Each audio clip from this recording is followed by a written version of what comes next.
नमस्कार, स्वागत है आपका और आप देख रहे हैं अपना यूट्यूब चैनल रीमेक की बात। विशिष्ट शिक्षकों के लिए काउंसलिंग हो रही थी। उन शिक्षकों की काउंसलिंग हो रही थी जो शिक्षक सक्षमता परीक्षा प्रथम को पास कर लिया था। उन सभी शिक्षकों का काउंसलिंग हुआ था और उस काउंसलिंग के दौरान बहुत ऐसे शिक्षक थे जिनका अलग-अलग कारणों से डाउटफुल आपका वेरिफिकेशन स्टेटस आया था। यानी डॉक्यूमेंट वेरिफिकेशन हो रहे थे तो उसमें डाउटफुल आए थे। तो उन डाउटफुल आए हुए बचे हुए सक्षमता पास शिक्षकों का जो री-काउंसलिंग है उसका शेड्यूल जारी होने लगा है। यानी वो डेट आपके सामने अब आने लगे हैं। तो इस वीडियो के माध्यम से मैं आपको ये बताऊँगा कि वो शेड्यूल क्या है? कब से री-काउंसलिंग होने जा रही है? इस वीडियो के माध्यम से मैं आपको बताऊँगा कि कौन-सा प्रोसेस इस्तेमाल आपको किया जाएगा? क्या डेट है? स्लॉट्स कितने बँट रहे हैं? पहले आपको अलग-अलग 5 स्लॉट्स थे। तो कब से शुरू हो रहा है? क्या आज से शुरू हो, कल से हो रहा है? आपके पास सूचना कैसे पहुँचेगी? चूँकि मान लीजिए कि आप कार्यरत मुज़फ्फरपुर ज़िले में हैं और आपकी जो आपका जो प्रायोरिटी ज़िला है, आपने जो चुनना है अपनी प्राथमिकता के रूप में जहाँ आप जाना चाहते हैं, वो ज़िला आपको पूर्वी चंपारण है। तो आपकी काउंसलिंग तो पूर्वी चंपारण होगी। तो ये जानना ज़रूरी है कि ये आपको पता कैसे चलेगा? तो आइए वीडियो को शुरू करते हैं, देखते हैं कि क्या है प्रोसेस और किस तरह से ये काम करेगा। पत्र जारी होने लगा है। तो आपके सामने एक पत्र है। ये पत्र है आपको गोपालगंज जिले का और ये पत्र भेजा गया है कार्यालय आदेश के रूप में और ये पत्र जो है ये जारी किया गया है आपको सभी संबंधित शिक्षकों को जो इससे प्रभावित हैं। सभी प्रखंड शिक्षा पदाधिकारी को गोपालगंज का चिट्ठी है तो गोपालगंज के सारे कंसर्न पदाधिकारी को तो भेजा ही गया है और गोपालगंज जिले में जिन शिक्षकों ने अपनी जो प्रायोरिटी दी थी, यानी उन्होंने अपना फर्स्ट चॉइस दिया था गोपालगंज में जिन शिक्षकों ने और उन शिक्षकों का डाउटफुल आया है, उन शिक्षकों को आपको ये पत्र के माध्यम से सूचना जाएगा। तो ये कैसे जाएगा? तो आइए देखते हैं। तो जैसे अभी हम लोग कह रहे थे, इस पे हम मैं आपको बता रहा था कि ये जाएगा कैसे? तो देखिए, जितने भी ये शिक्षक हैं, देखिए प्रतिलिपि में एक चीज़ दिख रहा है। प्रतिलिपि में आपको दिख क्या रहा है? प्रतिलिपि में आप देखना चाहेंगे तो दिखेगा आपको, यहाँ है जिला शिक्षा पदाधिकारी औरैया, बेगूसराय, दरभंगा, पूर्वी चंपारण, कटिहार, सिवान, मुजफ्फरपुर, नालंदा, रोहतास, सहरसा, समस्तीपुर, सारण, पश्चिमी चंपारण को सूचनार्थ आवश्यक कार्यार्थ प्रेषित। अनुरोध है कि पत्र का तामिला संबंधित शिक्षक को कराने की कृपा करें। अब बात यह है कि पत्र है गोपालगंज जिले का, तो इन सारे जिलों को क्यों रखा गया है? तो इन सारे जिलों को इसलिए रखा गया है कि इन सारे जिलों में कार्य करने वाले शिक्षक अपना पहला चॉइस जो है इन्होंने गोपालगंज को दिया है। तो इन गोपालगंज को देने वाले जो आपको शिक्षक हैं और जिनका काउंसलिंग वहाँ हुआ है, डाउटफुल आएगा, तो उन शिक्षक तक सूचना पहुँचाने के लिए क्या करना पड़ेगा? जहाँ वो अभी कार्यरत हैं जिस जिले में, वहाँ के कंसर्न पदाधिकारी को भेजा जाएगा। इसीलिए ये सारे के सारे कंसर्न पदाधिकारी को पत्र के माध्यम से बताया गया है कि ये जो पत्र है, जो पत्र हम देख रहे हैं, यहाँ सामने जो आज ही जारी हुआ है, 1 अक्टूबर 2024 को जारी हुआ है, इस पत्र को वहाँ भेजा जाए। यानी इससे कहने का मतलब है, इससे 2-3 चीज़ें सामने आ रही हैं। एक तो आपके मोबाइल पे किसी प्रकार का कोई मैसेज नहीं जाने की बात इससे दिख रही है। यानी आपको इस पत्र के माध्यम से आपको सूचना मिलेगा। यहाँ जिला पदाधिकारी गोपालगंज को भी सादर कहा गया है। उसके अलावा गोपालगंज के एनआईसी के वेबसाइट पर भी ये चीज़ें आपको मिलेंगी। कौन सी चीज़ें? ये जो सूचना जो अभी दी गई है मिलेगी। तो इससे एक उदाहरण निकल के आता है। उदाहरण वो निकल के आता है कि जितने भी जिले हैं, सभी जिले अपने-अपने पत्र निकालेंगे। सारे जिले पहले भी शेड्यूल निकला निकला हुआ था कि कहाँ होगा और शेड्यूल पहले चूंकि स्टेट से जारी होता था तो पता होता था कि कौन से दिन कौन से लोगों का होना है। वो शेड्यूल बाद में डाउनलोड मिलता था आपको और आपको एसएमएस में मिलता है, लेकिन अब की बार ऐसा नहीं है। प्रक्रिया क्या होगा? तो प्रक्रिया को पहले देखते हैं कि ये प्रक्रिया होगा क्या, उसके बाद हम शेड्यूल पे जाएंगे और स्लॉट्स पे जाएंगे। पहले हम लोगों ने जान लिया कि हमारे पास कैसे सूचना आएगी। तो अगर आपका डाउटफुल है तो सबसे पहले जिस जिले को आपने फर्स्ट चॉइस दिया है वहां के जिले के आपको कार्यालय पर नजर बना के रखनी है।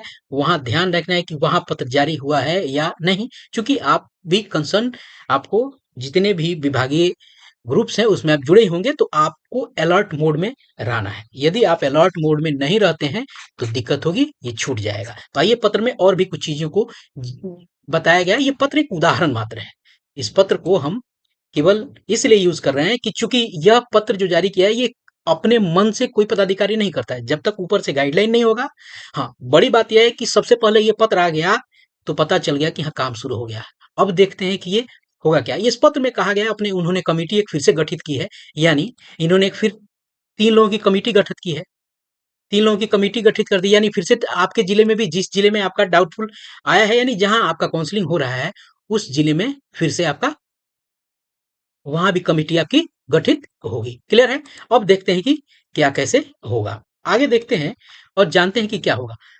यहाँ उन्होंने बताया है कि प्रमाण पत्रों के पुनः जांच हेतु, प्रमाण पत्रों को पुनः जांच हेतु समय सारणी पत्र के साथ संलग्न है। आपके पास भी ऐसा ही निकलेगा।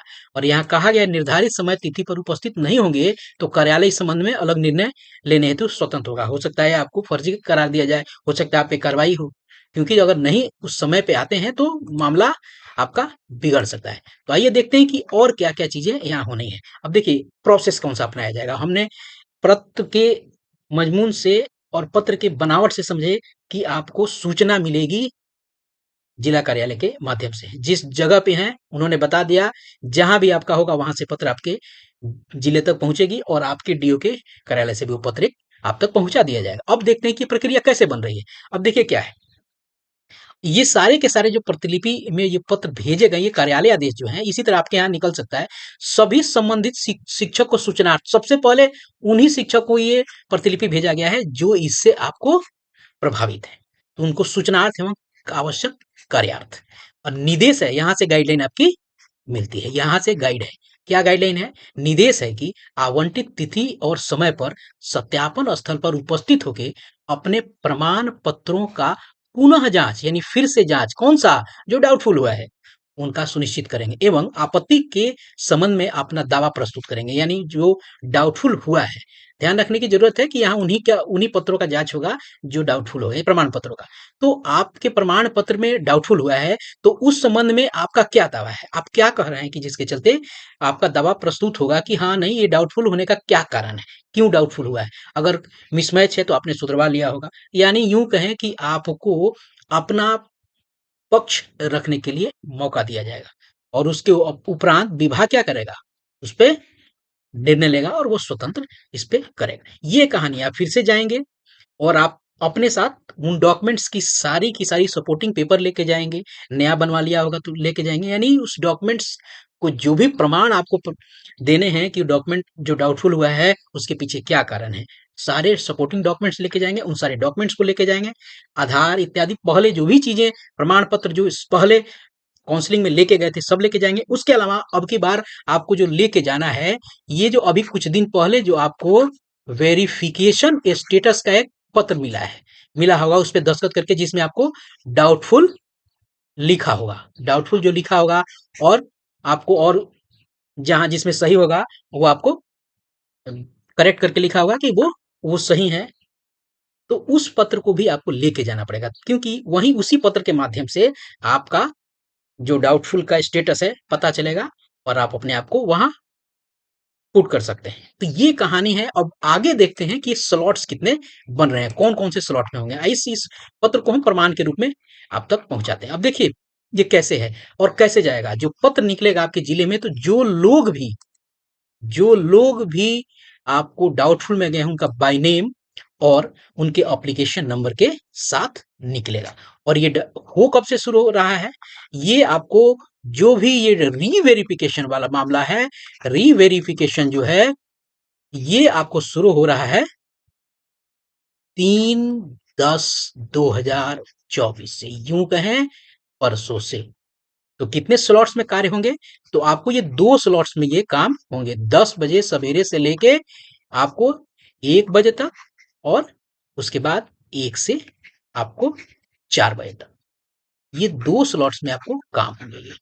तो क्या मैं अपने मन से कहता हूं, बिल्कुल नहीं। चलिए मैं आपको दिखाता हूं यहाँ कैसे और कहाँ इस चीज को लिखा गया। और ये देखिए 10 बजे आपके सामने सब दिख रहे हैं। अब जैसे आइएगा, देखिए यहाँ 1 बजे से लेके 4 बजे वाला शेड्यूल आपके सामने आ गया। देखिए आपका जो आप यहाँ देखेंगे, तो आपको 10 बजे तक यहाँ इस 30 नंबर पे आपको 10 बजे तक, उसके बाद 1 बजे वाला शेड्यूल शुरू हो गया। और ये ऐसा नहीं कहा जा सकता ये खत्म कब होगा। जहां जितने लोगों का डाउटफुल होगा, चूंकि ये शिक्षकों की संख्या पर आपको डिपेंड करता है। तो आइए देख लेते हैं कि एक दिन में कितने लोगों का कराया जा रहा है। चूंकि हमारे सामने अभी ये सारा का सारा लिस्ट हमारे सामने पड़ा हुआ है, तो इस लिस्ट के माध्यम से हम समझ सकते हैं कि कितने लोगों का एक दिन में कराया जा रहा है। तो एक दिन में आपका 60 लोगों का कराया जा रहा है। यूं कहें कि 2 स्लॉट्स बच रहे हैं, तो एक स्लॉट में आपको 30 टीचर्स के आपको वेरिफिकेशन आपको होंगे। 30 टीचर्स के होंगे, यानी यहाँ देखा जाए 60। और यह एक नजीर है उदाहरण के रूप में, क्योंकि कोई भी चीज हो रही है तो वो बिना मूल और ऊपर के आदेश के नहीं होगा। इसी तरह आपका काम होगा और इसी तरह आपका पूरा का पूरा वेरिफिकेशन वर्क करेगा। तो हम लोगों ने जान लिया, अब ये होगा कि कब तक चलेगा। तो जहां जितने डाउटफुल शिक्षकों की संख्या होगी उतना ही डेट वो आगे जाएगा। क्योंकि अगर देखा जाए तो गोपालगंज का जो है ये 17/10 तक जा रहा है, 17/10 तक जा रहा है। और ये चूंकि इनकी अगर संख्या पे नजर दौड़ाई जाए तो इनकी संख्या, डाउटफुल लोगों की संख्या आपको बन रही है। मैं आपको दिखा देता हूं, यहाँ डाउटफुल शिक्षकों की संख्या आपको 589 है। आपको 589 इन्होंने इसी को आगे बढ़ा के 2 बजे तक कर लिया है। शेड्यूल को इन्होंने अब रीशेड्यूल अपना कर लिया है, चूंकि देखने के लिए जैसे ही शिक्षक होंगे अपना एडजस्टमेंट के लिए उन्होंने कर लिया है। एक ही शेड्यूल में ही खत्म कर रहे हैं। शेड्यूल मैटर नहीं करता, मैटर ये करता है कि आपको अपने जिले में जहां का फर्स्ट चॉइस है उस जिले के ग्रुप्स पे नजर बना के रखनी है और अलर्ट मोड में रहना है पूरे डॉक्यूमेंट को तैयार करके। तो डुगडुगी हो चुकी है और 3 तारीख से आपको ये सारा का सारा रीवेरिफिकेशन का कार्य होगा। एसएमएस की कोई संभावना नहीं दिख रही है, जैसा पत्र का अपना जो फ्रेम है और जिस तरह से पत्र में बातें कही गई है। क्योंकि जल्दी होना है तो अपने सारे डॉक्यूमेंट्स को तैयारी करके और अपनी पेटी को बांध लीजिए, क्योंकि रीवेरिफिकेशन का कार्य आरंभ होने वाला है। तो इस वीडियो में इतना ही। यदि आपका किसी भी तरीके से कोई भी कहीं भी सस्पिशन है, कोई भी कंफ्यूजन है, तो आप कमेंट बॉक्स में जरूर लिखें। जैसे लेटेस्ट अपडेट आते हैं आप तक हम जरूर पहुंचाएंगे। तो इस वीडियो में इतना ही, मिलते हैं जल्दी ही नए कंटेंट और नए इन्फॉर्मेशन के साथ। तो अपना ख्याल रखें। जय हिंद।